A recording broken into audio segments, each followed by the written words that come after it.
4, and I'm sorry, Hillsborough B in 4, and Hillsborough A in 5. Well, we've got the start, so it appears as though these boys wanted to get going. Yep, you're exactly right there, Al. And Gar looks like had to have a little bit of a rough start there, immediately falling behind. But all the three other crews look to be pretty clean off the start. It is Oars B with the initial advantage. Yeah, Oars B and Hillsborough A is going with them, and if Hillsborough A can maintain their point, they will give these boys from Oars a run for their money. Absolutely here, but Oars B, one of the top crews based on size, attending this state championships here out of Windermere, Florida. So coming up over a length now, already broken open water in the first 250. So that kind of, I think that might spell what we're about to see here in this C final, the boys junior quad. Yeah, I think you're right. Oars is showing some prominence early on by getting open water early before the 500-meter mark. Yeah, so they're definitely looking to cement their dominance out of this C final, maybe try and contest for some of the times in the B final to kind of prove to themselves that That's always That's the other story behind this, right? When you're in a C final or when you're in a B final, what you want to know is, am I really outclassed here, or do I have the boat speed to have potentially made the B final, right? Right. And it certainly happens when you're in the B final and you look back and you're looking back at the boats in the A final and asking yourself, what would it have taken for us to be in that A final?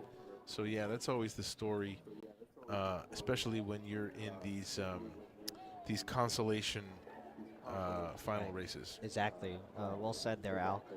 And we can see from the drone shot here on the left-hand side in that red shell, you saw that Hillsborough High School boat. That's their A entry. And now zooming into the lead boat there, that is Oars, still striking very high despite having a large lead. Yeah. So I think that's exactly what they're doing there, Al, is trying to prove to themselves maybe that they're not they can contest in a higher final. 100%. And it's tough to read. This is a junior quad, so they could be aged juniors and below. But just by the looks of things, and obviously I'm not looking at their faces and I'm not staying next to them, but my gut tells me that these young men are not juniors in high school. They might very well be sophomores or younger, and that'd be a mix of sophomores, juniors, and freshmen in that boat. Yeah, absolutely. There.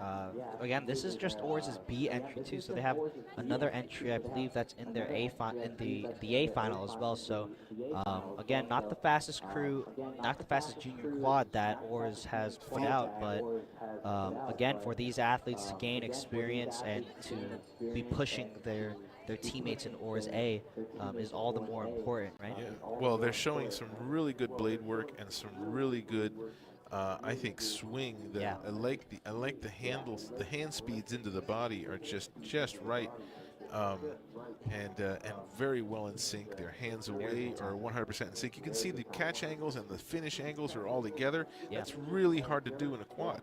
Yeah, absolutely. Their timing, their blade work, everything looks pretty high quality. I think the only thing that's left to be desired is maybe their steering.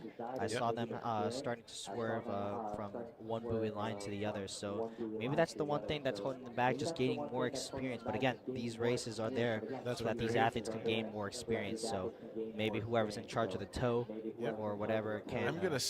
I'm for some reason I think the 2-seat might be the signal caller in that boat. He looks to be very, very dialed in, and it certainly was dialed into the drone while it was flying right overhead. Yeah, it is oftentimes that you see. Look at that.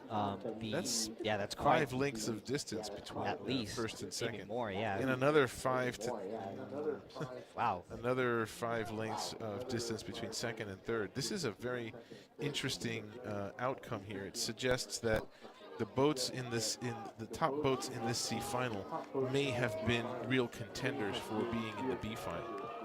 Yeah, unfortunately, they weren't able to deliver earlier in the day during the semifinals or even before that in the heat. So that's where they find themselves in this position. But taking the best, making the best out of a not less than ideal situation is this Oars crew as they're really powering it down. One of the biggest gaps I think we've seen all weekend as Oars B is going to take a dominant victory here in the C final, taking the 16th place overall, I think, according to my heat sheet. And there they go across the line there. Oars taking the win here in the C final. Strong, strong result for them. Right. So, do we have the